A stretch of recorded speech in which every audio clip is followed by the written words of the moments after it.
a tree and a pot. And bonsai is meant to reflect nature. So if you were to go out into nature and say you see a very large hickory tree or something, that'd be a very bad bonsai. But we'll get into that later.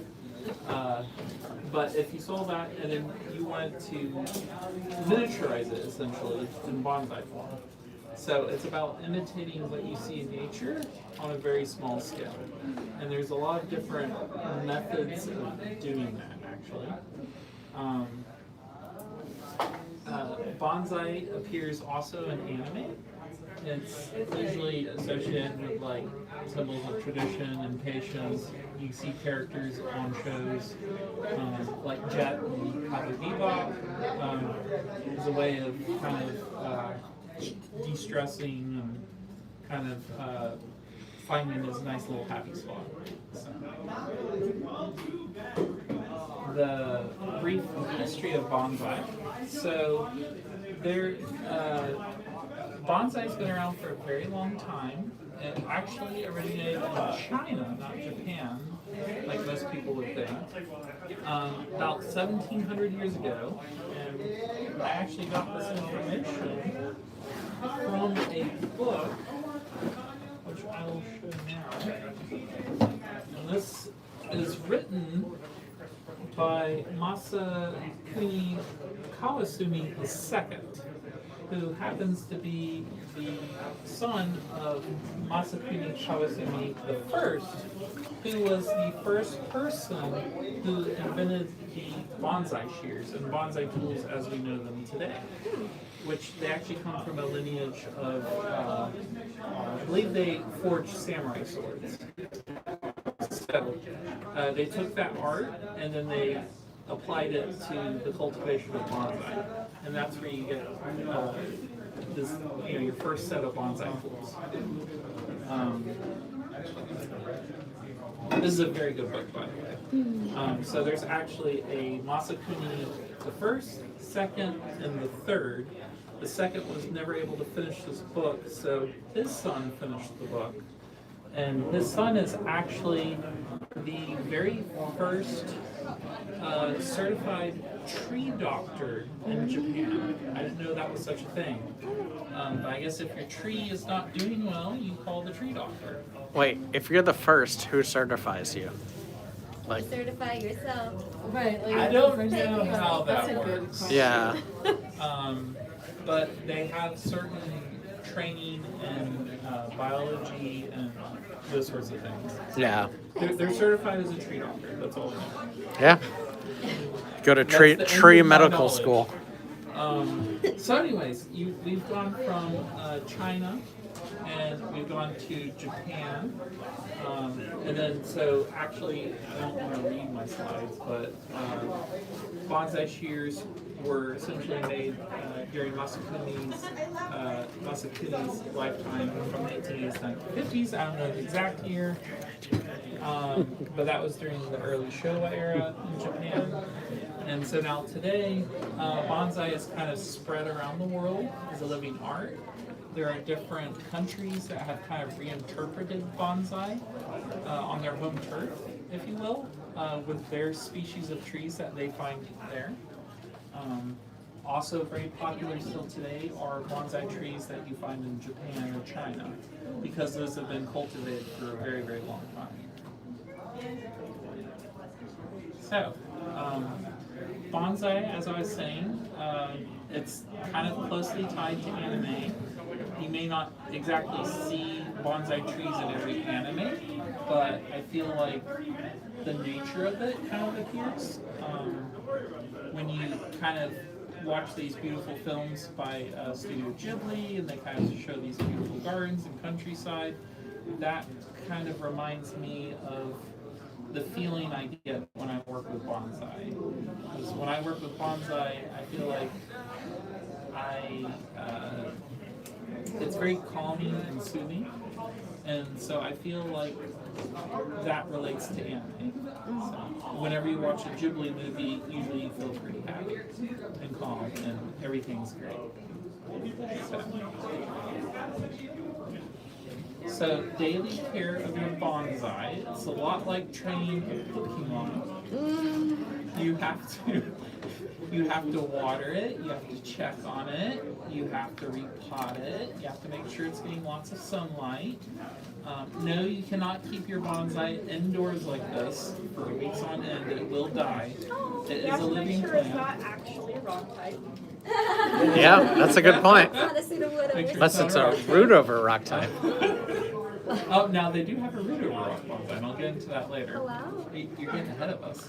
Oh, So you also need to have the proper soil. I think I'm getting ahead of myself here, actually. So you need sunlight, mostly indirect light, I'd say, for most species. So I have a bonsai bench at home, and like with my bonsai here, I have a shade cloth over them, so they don't get full sun during the whole day. Otherwise, they would get fried, which is not good. But in the summer, or not in the summer, in the winter, I like to remove the shade cloth, so then they get as much sun as possible. Oh, So it wow. kind of extends their season. You can also rotate your tree for more even growth, like especially if you have them like all clustered on a bench, so you can do that. Actually, usually a bonsai, I'm going to just go ahead and grab this one. Usually a bonsai, speaking of rotating, it usually has a front. So this is the front of this bonsai right here, and I actually had this one displayed recently this year at the Camp Jordan Master Gardener Show. We had a display for our bonsai club, and so this was my entry for that. And this is a Japanese white pine. I don't want to cover the slides. So, continuing on with bonsai, soil is very important. It's not exactly, you don't exactly take a tree and put it in the soil you found it in. I know that makes a lot of sense, and that's what I thought at first. But it's kind of like alchemy, you know, you need to find the right mixture. That's a reference to Full Metal Alchemist. Heyo. So with bonsai, what I use here and what most of the club members in China use is a mixture of turfus, which is this kind of brownish clay material there. That's what you'll find on baseball fields actually. It's kind of like a clay that has been heated up and it's become hard. And it's also porous and holds water a little bit. I think. I could be wrong. No, it's clay. No, forget that. I'm not perfect. I am still I'm still a beginner to bonsai myself, actually. There's also pine bark, which is preferred as an organic material to the soil mixture, and then perlite, which is that white substance over there, and that will actually hold water. So what we like to do is we mix all three together, one part each, and then you mix that together, and that creates a nice, healthy bonsai soil mixture. The pine bark you actually want to sift out to get smaller particles, more even with the size of the turfus and the perlite, because the smaller particles actually, if you're thinking about miniaturizing a tree, say you have a really large tree, and then you'll have like really large rocks and stuff in the soil. Well, you have to think about the bonsai here being a miniaturized version of the full-grown tree. And so actually smaller particles for your soil, but still, so the turfus makes it still good draining. That allows the roots to kind of spread out. So instead of having big rocks in there, that would actually encourage larger roots to grow. The smaller soil material actually causes smaller, finer roots to form, which is better for the overall composition and health of the tree later on. That's when you get to more advanced bonsai. Also, I'm going to read from here a little bit. So other soils would be like akadama. If you look at this bonsai over here, that's a tropical one over there. The soil there is actually akadama, which is a Japanese soil, which is prized by Japanese, or not Japanese, by bonsai practitioners. And it's just a form of clay that's naturally found in Japan. There's also pumice, there's lava rock, other forms of organic matter. So there's a lot of people, and they'll all tell you what their perfect formula of bonsai soil is. But a lot of times it really just depends on the tree. And if you know more about your tree, I've actually got another book here. This is the Bonsai Beginner's Bible by Peter Chan. And it literally has a write-up on different trees. So each one is for a different tree. So for example, this spread here is for elm trees. And so you can read up about what they like and what their care needs are. Because every tree is different. Is it a species of tree. Is it an oversimplification to say that whatever doesn't kill it is good? Like, obviously start with that, but if it's still thriving, then you're on to something? Yeah, you're on to something. I will. Do you have a question? Okay, so like I played Animal Crossing, and I know that there's the azalea bonsai in the game. And I know that azalea is kind of more of the bush. Like, how arborescent does it have to be a candidate to become a bonsai? Oh. So a bonsai is kind of, you could say it's kind of in terms of the holder.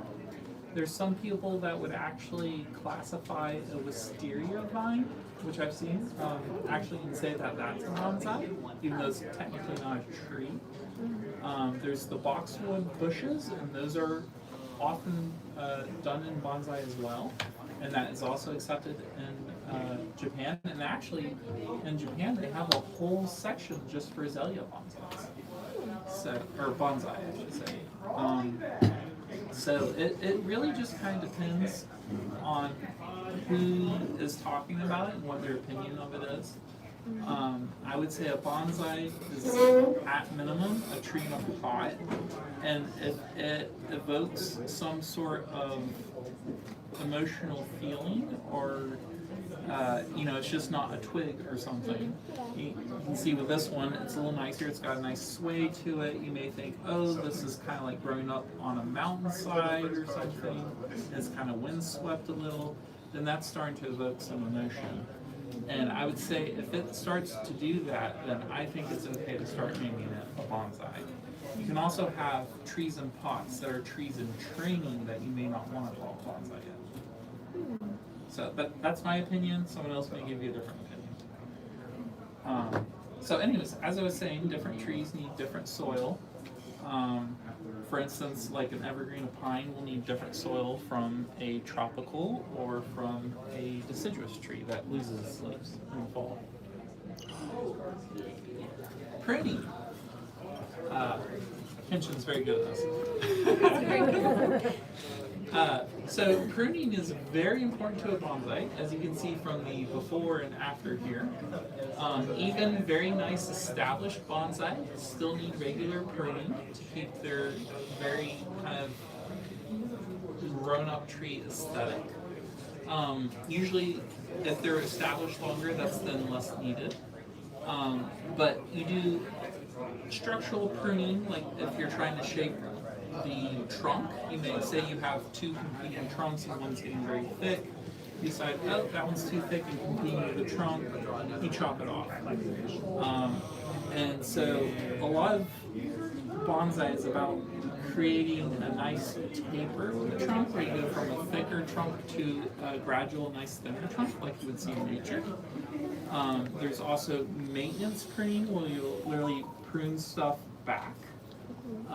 There's building up ramification, which is when you will actually, and this is more like on a deciduous tree, you'll actually cut back, and what that does is it makes it more compact, and it causes because what you're doing is you're allowing the branch to grow out, and so it thickens at the base, and then you cut it, and then it has to restart there, so you're actually compacting the thickness of the branches and the taper in the tree.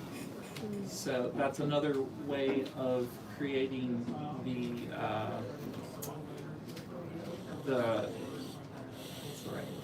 creating the illusion of seeing a full-grown tree, but in a very compact nature. Is this one like that with the taper where you had to kind of cut it back?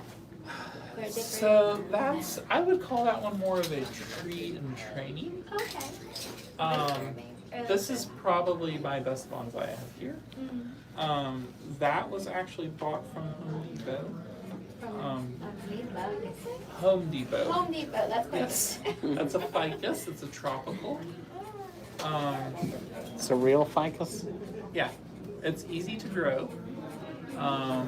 You just have to water it. Remember, caring for a bonsai is like caring for a Pokemon. You have to feed it, water it, take care of it. It's actually a lot of work. Like a Home about you or something. Yeah. Pets that'll die, you think I'm taking. Yeah, that's what I was thinking of. I have a automatic watering system set up at home, which takes care of most of my watering needs. But I do still keep an eye on my bonsai. I have lost bonsai before. That is normal. It's part of the learning curve of learning how to bonsai. I have lost more trees than I care to admit. So we'll just brush on from The more you lose, the more wisdom you gain. But yes, but I feel like I have learned a lot. So. Yeah. And I've been doing bonsai, technically I've been doing bonsai for probably close to 20 years. I have one at home that's about 20 years old. I did not bring that one here. But Because we wanted to be 21. but I would say, and that's a tropical, but I would say that my earnest entry into bonsai began about 2 years ago with the Bonsai Club here in town. And that's the best way to learn, is at the Bonsai Club. You can learn with books, you can learn with YouTube videos, you can buy a bonsai, kill it. Best way to learn is to join the club, even if you're in a different city. So, repotting. Why would you want to repot your bonsai? It's already in a nice container. Well, so if you don't repot it, what happens, and if people here are used to gardening will know, like in a trainer pot, your roots will grow out and expand and they'll start to circle around in the pot and it becomes what's called known as root mount, which is not good. Also, when you pot, say you start out with a kind of tree like this Japanese maple here. This is kind of just an ordinary nursery pot here. And so that's not looking very bonsai-like. Now, if I were, you can see there's actually a lot of airspace here. If I were to cut away this rim, it would look more bonsai-like because you're in a shallower pot. And so to help with the illusion of the miniaturizing of the tree, it's nice to have a smaller, shallower pot.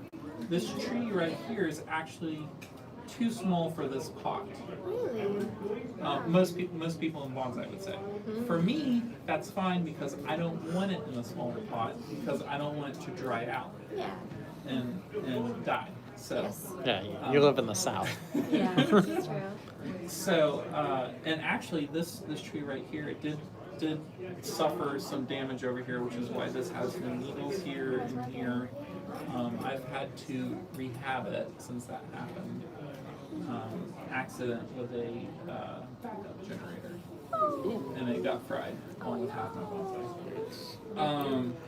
So the other reason of repotting is to slowly put them in shallower, smaller pots. Wow. If you're trying to get it ready for show, or a nice display. Of course, you can also just keep a bonsai in a regular trainer pot if you want to. That's fine too. That will not go over well for show. So when you are repotting a bonsai, You're doing amazing. okay, so when you're repotting a bonsai, usually you will remove the tree. I'm not going to do that here because you only do that once every couple of years. So you would actually just kind of take the tool that I have in here. So this is kind of like a chopstick, and you would just kind of wiggle it around here and just kind of help to free up the tree and the roots that may have clung to the pot and try to free that up to release it. Hey, Alex, welcome. Hey, Come to the bonsai. welcome. We got at least one more seat. Yeah. And so Shirt's really pretty.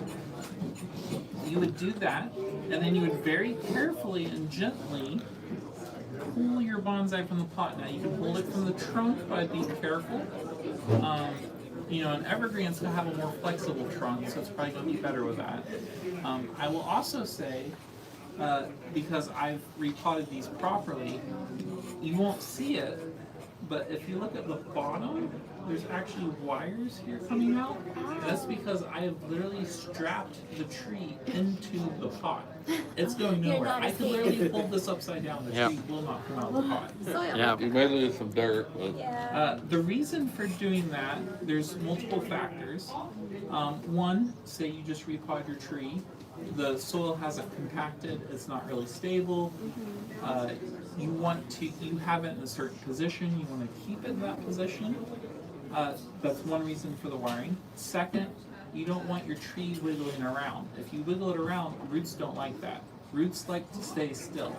So if you're constantly wiggling your tree around, if you're moving your pot, your tree's not going to grow and thrive. It's not going to progress. It's just kind of going to stay so-so. So that's another reason you want to wire your tree into the pot. And so a typical way of doing that actually is, I could do it like, here we go. So here's some spare, now this looks like copper wire, it's actually aluminum wire. Wow. And it's just been anodized to make it have that cool color. You said anodized? What is that? Anodized, that's Like plated with something? Or? no, I think it's like a chemical electric process where they can change the surface. I Oh, okay. don't know more than that, I'm sorry.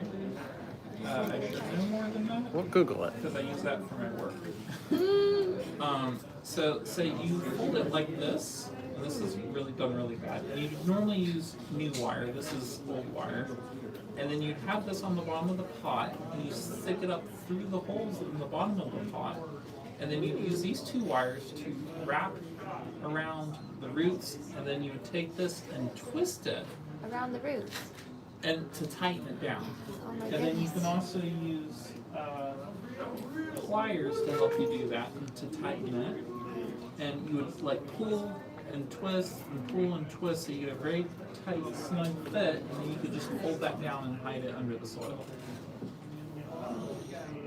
So that's a way of securing your bonsai in a pot. Where do you get Yes? I have a question. In repotting, have you ever actually grabbed one by the trunk and it snapped? I have not. I'm sure that has happened. I'm trying to think of an instance in our club. It may have happened in our club since I've been there. But they're essentially just going to say, okay, you just cut this back. Now you have this nice thick base. You can regrow your nice trunk however you want. So they don't necessarily always look at it as a bad thing. In fact, sometimes you can bring a tree into the club, and they love to do this when it's not their tree. So, like, say you could bring this tree, and like, oh yeah, that'd look great. You just need to cut it right there, and then grow that out as a new leader for your tree. So you walk in with a tree, you leave with a stump. That's the joke. Yeah. As for the wire, where do you get the wire? The wire you can buy from various nurseries if they keep bonsai supplies, like the New Nursery keeps bonsai pots, wires, tools, basic tools. So you can buy them online. I'm sure if you're an electrician, you have wire just laying around. There's usually 2 different types of wires. We're actually getting ahead of ourselves here. Oh, sorry. And actually, I should probably just go to the next slide here. So anyways, you remove, let me finish with the repotting. So you would remove the tree. If it's a new tree, say from a nursery stock or whatnot, a lot of the soil would be considered just bad soil because it's regular nursery soil, which is very organic. You don't want that much organic soil in your mixture. So you would literally do what's called bare rooting, and you would take your tree and you would take your little chopstick and just rake the roots out to get all the soil off, and you take a hose and you gently wash all the soil out until there's just roots, and you only see the roots. Most people think this would kill the tree, but it doesn't. There is a science to it in the fact that you usually want to root when the tree goes dormant. When it comes to like deciduous trees. Yeah. Evergreens you can do any time of the year. There's some times that are better than others, of course. Whose question? Oh, that was Wade's. Oh, No. no. Oh, maybe. Sorry. I also have a question Got about the sidetracked. wire. Like, how do you remove the wire? Because you wrapped it so tightly, you're trying to repot it. Like, how do you just snip the wire and leave some of it attached? So you would actually take this fun little, I'm gonna have it on the slides. You take this fun little tool called a wire cutter. I see. And it has a very close edge here, so you can get in very close to the trunk without cutting the trunk if you want, and cut that wire. Okay, that's good. So Yep. we have Masakuni here to thank for modern bonsai tools. Nice. See, so he was using wire as well to wire down his roots, most likely. Possibly not. I don't know. I think wiring may be more modern. So Third generation you Masakuni. don't actually have to wire your tree. A lot of the Japanese and more traditionalists in bonsai will actually grow a bonsai from seed and just let it grow, and they'll just trim it back.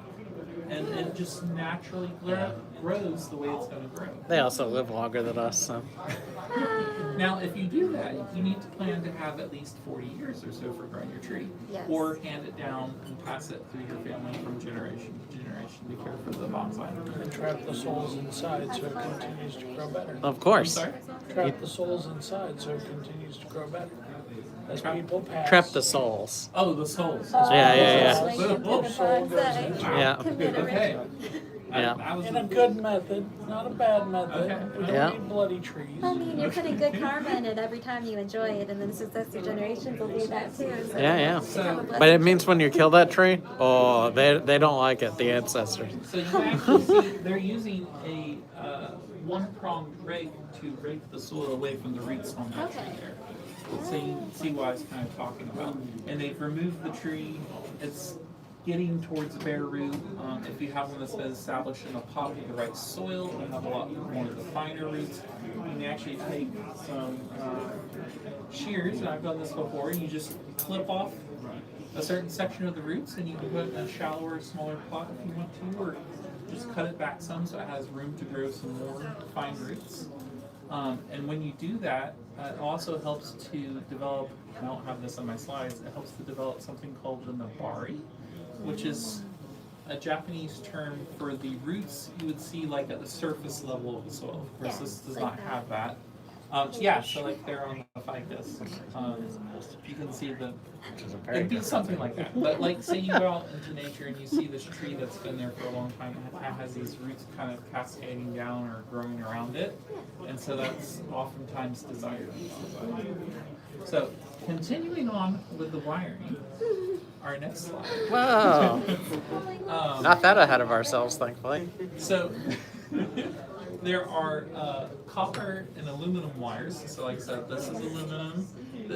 The reason I like using aluminum, it's a lot cheaper than copper. Aluminum is not as strong as copper, it's weaker, so you often have to use a higher gauge or a thicker wire to hold the branch where you want to. With copper wire, it's annealed, which I'm not totally sure about the process of that, but it's like a heating process and it comes with oil. And so when you place it on the tree, after it's been annealed, and you've wiggled it and moved it, it will then actually become harder and stronger in place. So you can actually get by with thinner copper wires than you can with aluminum wires. Oftentimes with wiring, people will tend to use aluminum wire with deciduous trees. Tropicals, they just grow really fast. Evergreens, more people like to use copper unless you're just being cheap and you just want to use aluminum. They can bend branches, so you would actually wrap it around, and I don't really feel like doing this with my tree right now. You would wrap it around, and then you could just kind of position and bend your branches into place exactly where you want them. Just look at, actually, I really like where this one is right now, because I actually did a lot of training with it already. So training with the wires?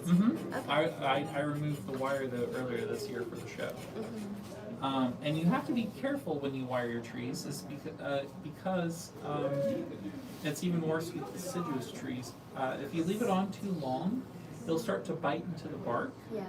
And if you don't take it off soon enough, it'll leave permanent scars on the trees in case of deciduous trees. If it's an evergreen, it can overgrow that, and eventually you will not be able to see that. Actually, on this tree right here, you can see very faintly right here where I left the wire on too long, and it bit into the trunk of the tree. But that's slowly being ground over, and eventually you won't be able to see that anymore. So evergreens are more forgiving in that nature. There's another method you can use, other than wiring, since we're talking about this. Oh yeah, you're so good. So there's another method. I don't have any with me.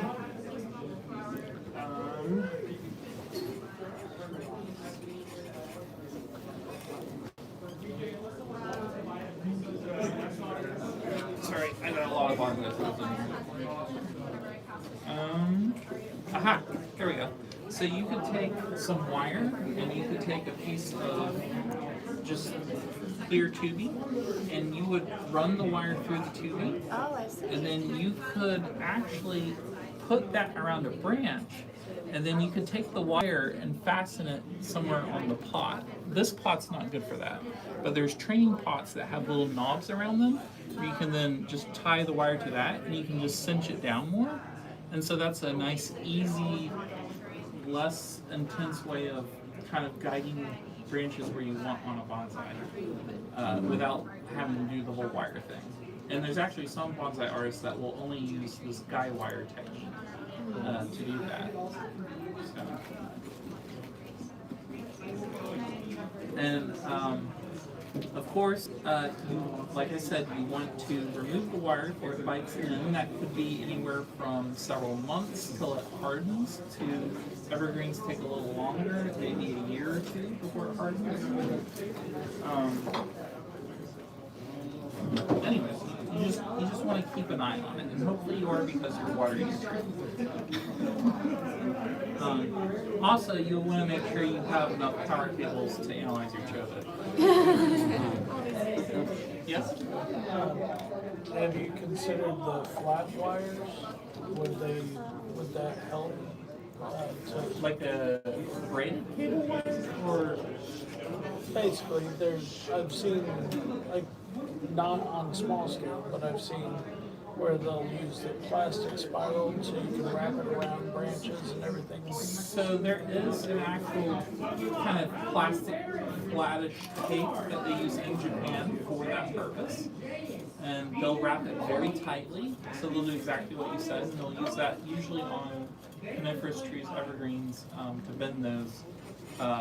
And what they usually use that for is they'll wrap it really tight. So when say you have a really thick trunk, and you use a tool called a trunk splitter.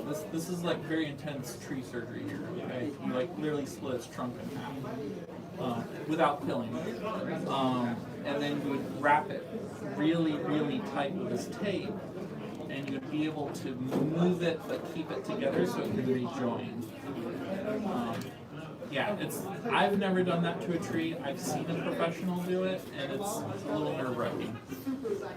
When you said splitter, I was thinking, okay, split it so that it starts to become wide. No. That's say if you have like a really straight trunk and has no flow to it, and unfortunately it's hard to correct it at that point. That would be a technique for correcting at that point. You would never do that with a deciduous tree because you just kill it. But like juniper or something, you could do that way. So going on to the next slide. Tools of the trade. This is where I'm going to show you a lot of tools here. So you have your shears, like here, for doing your fine pruning, you know. You just want to cut leaves off or little small branches. Also, they come in different shapes and sizes. These ones are very pointy, which is why I'm not passing these around, because these are exceptionally sharp. Cut it off. Cut it off. What? I said, cut it off. Cut it. You will also have something called a concave cutter. So, where are my chops? So you have your shears up there, or you can have your concave cutter here, which looks like this. And so the reason it's concave is so that you can get right up next to the trunk and cut it off.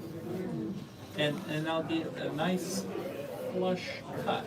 Versus if you're using scissors, there may be a little knob there or whatnot. This is also very good for deciduous trees. If you're removing a large branch, you actually want to bite into the trunk and actually make it concave. And that's actually where concave. Wait, yeah, sorry, this is a concave cutter. I'm getting ahead of myself. So you'd use it, or you could also use a knob cutter, which I do not have. And it's also kind of shell-shaped, and it will bite into the trunk. And so on a deciduous tree, when it heals over, it'll heal over flat. Versus if you were to cut right at there, it'll actually kind of scar over and make a bump. And it's kind of hard for that to grow out, and it may just stay there for a long time. So that's a different technique and a lot of times those kind of scars, which look man-made, are not very desired. So now if it looks natural, that is desired. So natural flaws are desired, but if it's kind of done like that, like in Japan, if you have a bonsai and you have a scar like that on a deciduous tree, they'll just say it's ruined and it's junk, actually. Of course, they also have a lot of bonsai. There is also the wire cutters, which I showed earlier, which are good for cutting the wire off of your tree when you're done with it. There are the leaf cutters over there, and I do not have a pair of those. I'm still acquiring bonsai tools. But you essentially just flex them like this, and you go, and that's when you are defoliating your tree. The reason you would defoliate a tree, normally it would be with a deciduous tree like the Japanese maple here. Say you have this tree, and you're like, well, these leaves are a little too large, and they're not really convincing enough of a tree in nature and small. So you literally go around and you cut off every single leaf on the entire tree until it's naked. And you only do this with certain types of trees. And what will happen is they'll put out a new flush of leaves, but they'll be smaller. And you, of course, only want to do that with a healthy tree. You don't want to take a sick tree or a tree that's not doing so well and then cut all its leaves off, because then you've really put it in a bad spot. So you have, where was I? Leaf cutter, root rake. Okay, so you have a root rake. I also do not have that, but they come in 3 prongs here, 2 prongs, single prong, or you can just use a chopstick like I have here. This is the cheap man's version. Or you can even have like a bamboo wooden chopstick, that works too. So that's another tool of the trade, and that's for untangling roots, prying trees out of pots, various uses. You can get a pick. Oh, so I guess that would be the single tooth rake. It's the same purpose for breaking up the soil and the roots and untangling them, like you saw on the slide earlier. Tweezers, those are very useful. I love my tweezers, and I'll use those to, like, say I see this weed growing up in here and I can just pick it out, or if I want to replace this bit of fertilizer sitting there because I don't want it showing on top, or if I want to just pick a needle off this tree, a dead needle. So it's very good for kind of just general cleaning, maintenance, you know, like a bird preening itself, its feathers. knob cutters, I talked about those earlier. That's just a different shape of the concave cutters. There are also gin pliers. Those are very different looking. Oh, wait, oh, my mouse shows up on it. Wow. Okay, so you see the gin pliers here. They have like, I don't have a pair unfortunately, but they kind of taper out. They kind of have this toothy edge to them. And say you have like a large branch that's coming off your tree, it's kind of dead, but you want it to kind of look like it fell off in nature and now it's just kind of this jagged piece just kind of out there. Like, you know, like this dead branch right up here you see on the screen. And then you take the gin pliers and you just clamp down on it and you twist it and you just kind of tear off the live cambium layer off of the branch there. Of course, a brush, you can use that just to clean up your surface you're working with here. You know, if you're done working on your work table, or just clean off your pot if you want. It's a very useful tool. Very cheap. Trunk splitter. So that's this big guy right here. And essentially that's going to look like two giant prongs going into your trunk. And that's what I was talking about earlier with the plastic kind of flat tape, where I've seen them do it. And they'll literally cut the trunk in half. I don't have that tool for a reason. I don't need that tool. That's for very advanced bonsai users. There's also something called branch bender here, and that's for incremental bending. You could think of it kind of like as a dentist with braces, where they're constantly readjusting your teeth to realign it. So like say you split a trunk with your trunk splitter, you wrapped it with a plastic tape, and then you're still not completely satisfied with where it's at, or you can only move it so far in one day for that process. So you would then apply this branch bender to slowly turn, and you crank this little screw rod here, and you could slowly adjust the bend on it through days or weeks or months or however long you're doing that, until you get the desired bend or shape you're trying to look for in your tree like this. There's also techniques where you can take like an evergreen like this, and you literally just kind of take your hands and you just bend it, and you can do that over hours. That would be excessive, but or you can do it like, you know, a little bit each day for a week or two, and if you keep doing that, that will actually cause the what's the word? The lignogen? No. Sorry, I can't remember the word. Basically the ligaments. It's like the cellulose in the tree, it'll make it more flexible. So think of it as training your tree in yoga in preparation of further bending the tree's branches and Downward willow. Huh? Downward willow. Something like that. Downward dog is a yoga pose. Okay, So I'm yes. just So inserting there a you tree. I don't know any of the tree moves, but you can imagine Yeah. yourself. So we'll go to the Rock next throw was slide established here. earlier. Yeah. So types of bonsai, I've already kind of touched base on this a bit. Two. You have what's known as an evergreen. So, and this is the same if you know anything about horticulture or, you know, just general plants. So it's an evergreen. That means its leaves stay What? green year round. It will lose, like say, needles here, but these are always lost further back in. So that would be maybe from 3 years ago. And then you have last year's growth, and then here you would actually have this year's fresh growth coming out. So that's an evergreen. And you have pines, junipers, I can't think of any more right now. Hinoki cypress. Hinoki cypress, yes. You can also have a, oh, thank you, because you're from the Bonsai Club. Oh, They're yeah. doubling. Really putting the pressure on me being here. Yeah, right, like I figured. So, That needs 100 people watching. So you also have the deciduous trees like this one. So you can have maples, elms. I'm losing my train of thought. Anyways, you have different deciduous trees. That means they lose their leaves in the fall time. They'll also change colors as the tree is sucking the nutrients back in from the leaves into the trunk and then storing it in the roots for the winter, and that's when the leaves drop. You'll also have tropical plants like the one over there, the ficus, and those are also essentially evergreen, that they don't really ever go dormant. They're growing year round. For tropical bonsai, especially where we live, you would definitely keep those inside, but in a sunny area, you can, and it's probably recommended to actually keep them outside during the summer. Of course, you just focus on what tree species it is and what its needs are, because each tree has its own very unique need. So like I said, it's good to read up on what tree you have and what it likes. I will say, from my experience, it's easier to train trees that are native to the area you are living in.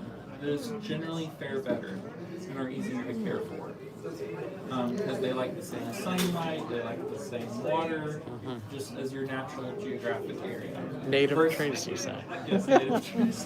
Versus, you know, an imported tree that may be very exotic here, it may actually end up being harder to care for.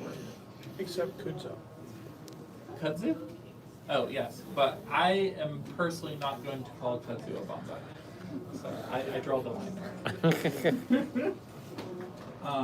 Bonsai sizes. So they come in all sorts of sizes. You can think of like little chibi characters to larger, more full-grown anime characters. So you have what's known as a mame, or a very tiny palm-sized bonsai. A shohin, this would be an example of a shohin right here. So it's kind of under 8 inches. Chuhin, which is a little bigger, and I'm actually not completely familiar with all these terms. Is this height, by the way, or is this trunk size that you're talking about? Height. Okay. So you could have the shohin with a really thick trunk and it's still only under 8 inches. Okay. And then you have the Amono, which is a larger one, and then the Imperial. So if you see this, whoops, sorry about that. If you see this giant tree right here, there's actually a guy standing there with his arm and his hand there. Wow. So that is like a giant bonsai. And that's what you would normally see at like the Grand Palace for royalty or whatnot. And they would be on display in their courtyard for everyone to see. Really, As really you amazing interrupt, buffet. then you're like, wow, this is amazing. So, and those have usually been growing for hundreds of years. So those are very well taken care of trees. They, I would dare to say they may be better taken care of than the food we eat. So. It makes sense. They're outliving us. Yeah. So you just think, you know, cute chibi to mecha-sized anime. Gundam bonsai. So, I know we just touched base on tools, and that was a lot to absorb. There's also different bonsai styles. So you have the formal upright, and it just kind of grows straight up, and that's how you'd see it in nature, like say with a pine. You can have slanting style or chikan. So it just kind of goes off in slants. I'm not going to go through all these because there's a lot. You can have like a windswept style here, where it looks like it's kind of been touched by the wind. You can imagine like maybe on a craggy rock outcropping on a shoreline. Or you can have what's known as broom style, where you have like a thick trunk, and then it will. Where's the picture? What's the main time? I'm sorry. 8 o'clock usually. Sorry? Is there a question? No. Okay, so there's a broom style. I don't see the picture here for it. But essentially like a thick trunk and then kind of branches out into a broom. You can also have twin trunk, 3 trunks, 4 trunks, same plant, but it's just multiple trunks. You can also have group planting, so yosue, and that's where you have like multiple plants in the same pot, and that's more of kind of like a forest planting. Like that one right there? Or different? So that's not really bonsai, that's an accent plant. And we'll get into that later. Okay. We're getting ahead of ourselves again. 2 slides ahead of ourselves. Oh, we're covering that. No, sorry. 3D. And then one of my favorite is the root over rock. We actually have roots growing over a rock. There's a whole training process to that. Involves wrapping it. Well, the way we do it, you wrap it in electrical tape or saran wrap and, with some peat moss and organic material, and you keep it well watered, and you slowly unravel that over about a year's time, maybe 2 years. You can also use kind of a clumpy dirt to do the same process. We have a video we can put in the Discord somewhat about that. Oh, yes, zipping through the video. So next slide. So you have different types of pots. Typically in bonsai, unglazed containers. So a pot like this is generally considered acceptable for evergreens or evergreen bonsai. And usually you have a glazed pot, which I don't have a. Wait, hang on. Did I forget? Glazed? Is this one? Oh, wait. Yeah, the shiny I happen to bring one. So you can also have a glazed pot. Where it just Oh. straight. So like that. Oh, yeah, I like that, but that's more of a deeper pot. This is a little Oh, nicer. this is here. a glazed donut type. And so you can actually see, since you have this pot out, you can see the hole here. And you can actually No, that's put the glazed a donut. little piece of plastic mesh here at the bottom. And that keeps all the soil from going out, but it also allows it to drain well. And you have your holes here for poking your wires up through to help you anchor your tree into the pot, like I explained earlier. Have you ever done the plastic needlepoint crafty thing? That's basically the mesh he's talking about. Okay. Oh, yes. Okay, yeah, I know you mean. And it's somewhere in my bag. I don't know where. It's somewhere. Sorry about that. So anyways, bonsais come with all sorts of different pots. I've actually, since we're on pots, I have some actual Japanese bonsai catalogs here from Japan. Wow. And How do you read them? if you open them up, you can actually see like tons of pots here that you can order for your bonsai, I see. depending on what you want. So That's- pots are very highly prized in Japan and can be quite expensive. So I'm just gonna have to pass Are it these on. still active? Like it's not Uh, like if you call this group today. I don't know. Okay. I imagine they would have a different catalog of pots. Yeah. Like this one's dated 2004, so that's Yeah. but it Sure. gives you a good Bonsai idea. is yesterday. Yeah. So I mean, I guess I can pass it around. All right. When did you get them? Wow. What, the catalog? Yeah, did you get them from Japan or No, I got those those from someone else in the club. Yeah, I see. It's gonna be like So here we go. Here we talk about the accent plant. Wow. So when you have a bonsai show, there's usually different things you think about when you display your bonsai. And everything you put with the bonsai is meant to emphasize the tree and essentially enhance the experience of viewing the tree. So you'll have often, most of the time, you'll have a bonsai stand, which is usually a very ornately made wood table that the bonsai will sit on.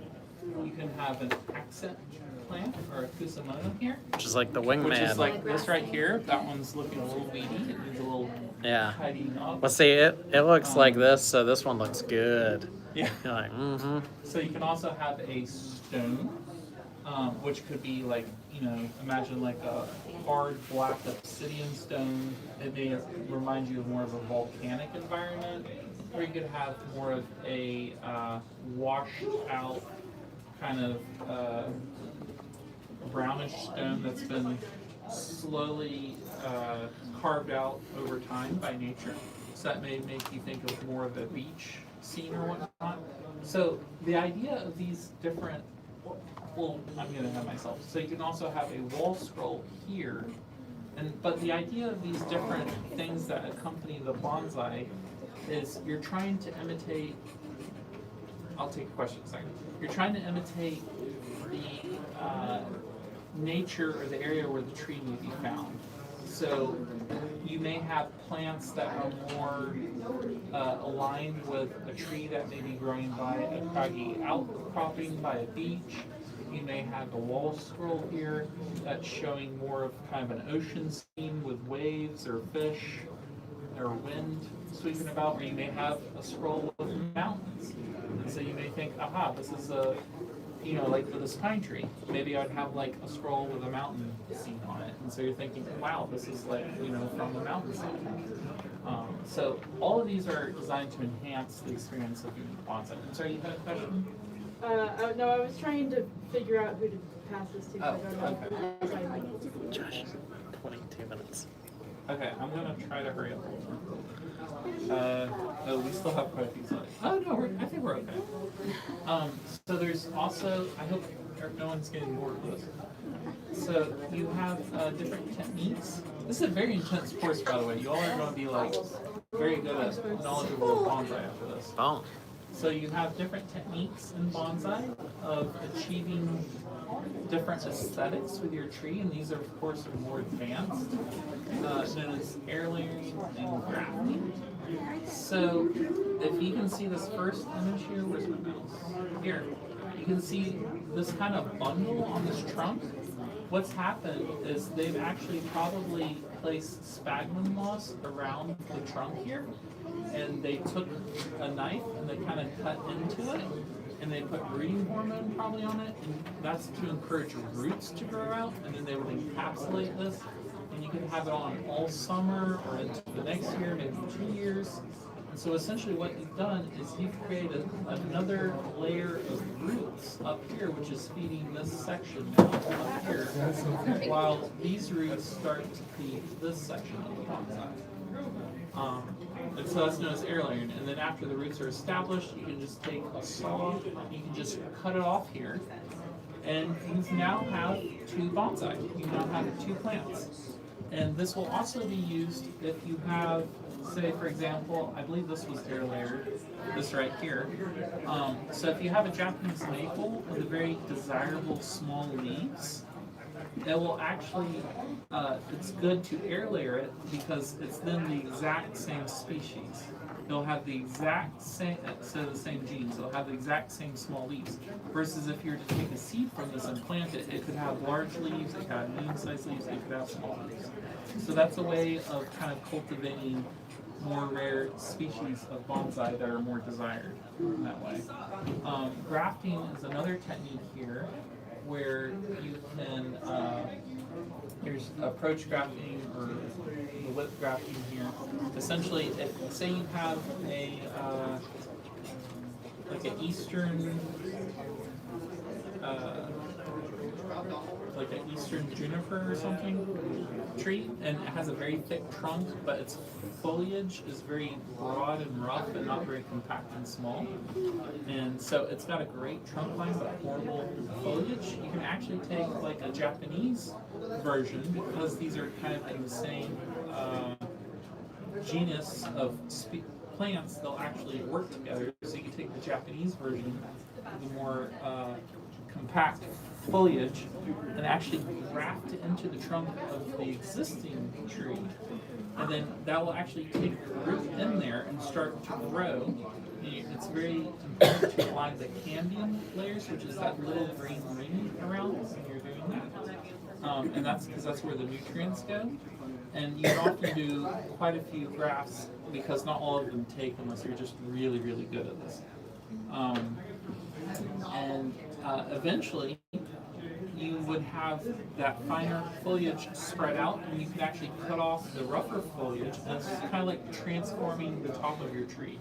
They do that a lot in the horticultural business in order to graft trees onto different rootstock where the roots are more hardy to disease and pests and fungus and whatnot.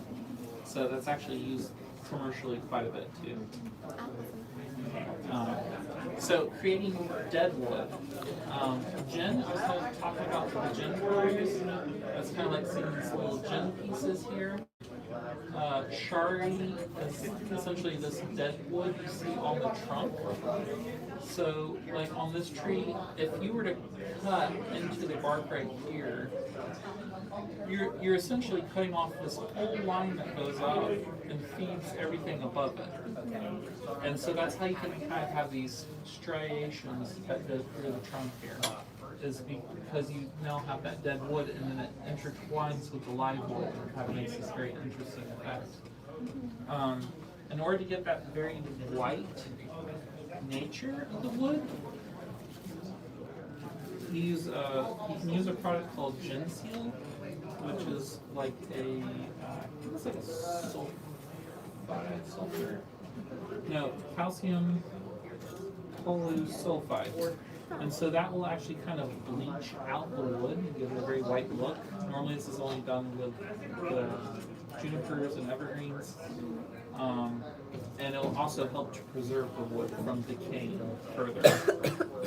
So if you want to kind of keep that very arc, and of course you can apply it multiple times, maybe once a year. And so a lot of times this is used to add drama and age to your tree. We're getting close. Oftentimes, also in bonsai, you can drop a pot, or say it freezes in the winter, then your pot's broken. Also in the winter, a lot of times, especially here, you may want to bring your pots or your plants to a more more insulated environment. Not necessarily where they're in an indoor heated environment, but maybe an unheated garage or shed. That way the roots don't freeze in the pot. Sorry, a little sidetrack. So kintsugi is a process of repairing pots, and the Japanese use the technique with gold. I think they use silver. Well, I know they use gold. And then they used a resin found in Japan, and they would actually fuse the pieces one piece at a time, and it could take you months and months to actually repair a pot in the traditional process. The modern process, you use epoxy with kind of a gold powder dust, and it's very fast. Yeah. So the Japanese kind of see that as it's kind of like finding beauty in the imperfection of the pot, and they would see this then, it was a nice pot before, but it's now aged, it has character, has a story to tell now. So, since this is an anime club, think of it as like an anime character that, has some flawed characteristic or something It's the about backstory themselves. of every shonen villain. But they're beautiful Yeah. in that way, and they can kind of overcome that flaw or failure as they see it. So one thing I really like to do is hunting for bonsai in nature. It's called Yamadori, and that means like tree on the mountain, I think. Should mean shortcut. Perfect. What? I don't see Japanese. Yeah. Like tree found in the mountain. So essentially you would go out into the wild. You of course don't want to be illegally trespassing.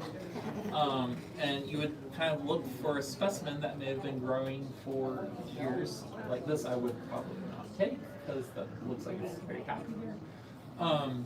It's really big. Where a place I really like to go Yamadori hunting is actually some power line fields where they actually regularly cut down the trees in the grass, and so they leave little kind of stubby trees that kind of keep regrowing. And so that kind of lends itself to a natural way of forming bonsai in the wild. And it makes for a great Yamadori bonsai. And so by doing that, you've now cut out maybe 10, 15 years of growing. Shortcut. Shortcut. Yay! Another shortcut is finding a supplier of stock trees that are well adapted for shaping into bonsai. So if you have money and you want to buy a nicer specimen, you can do that too. So as a shortcut. Sponsored by. We actually have a person in our club, we have several, but one in particular who sells lots of stock trees that can be used for bonsai for very reasonable prices. If any of you all are interested in joining the club, I'm sure you'd be more than welcome. Here's my little spotlight for the club. It's $35 a year, and they're very nice people. I think anyone who does bonsai is a nice person, probably in general, because they have a lot of patience. Yes. I find the same thing about anime. Going through hundreds of episodes, it kind of weeds out the Yeah. people a lot of ways. So I'm going to try to wrap up. So you, if you're interested in getting into bonsai, there's different species. I would say as a beginner, a very good one to do is a trident maple. Now that differentiates itself from a normal maple in that it will have 3 prongs instead of 5 prongs on the leaves. They grow very fast, they're easy to grow, they're hard to kill. I have killed one. Not impossible, Yeah. but hard. Impossible, but they're more robust, they grow well in this area. So that would be the first one I would recommend. Some people say Chinese elms. I have never had luck with those. Some people say junipers. I feel like those are harder. But I'm just listing what's typically seen as the easier bonsai. More challenging would be an azalea. They have very specific requirements as far as the soil. It needs to kind of be acidic with the akadama soil and whatnot. Japanese black pine. So this is the Japanese white pine. It's easier, I'd say, but the black pine's a little harder. Or the hinoki cypress, which is shown right here. Oh, so this is actually a trident maple right here. That's why I chose that. And then of course you choose based on climate, your lifestyle. You know, how often do I want to water this? Where is it going to be at? Where is it going to be displayed? Do I have anywhere? Do I have a yard? Maybe you don't. Maybe you live in an apartment. So then you go with the tropical bonsai.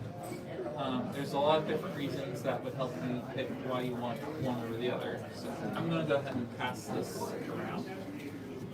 And Peter Chan is great, has a great YouTube series you can watch online. I really like them a lot. So why would you do bonsai? That's a good question. I would say for me, it's very calming. It's de-stressing. It's kind of therapeutic. It's kind of growing art, and it's never the same. It's always changing, so it's always metamorphosing. I think I said that. Very close. You know, you get a connection with nature. I like growing things. Generally, people like growing things. They usually calm people down. You know, an anime theme, shonen, Yep. is about growth and discipline and artistry. And it takes about the same amount of episodes of a Dragon Ball fight as it does to grow a bonsai. That's great. Of course, that's Jet with his bonsai from Cowboy Bebop, probably the most infamous.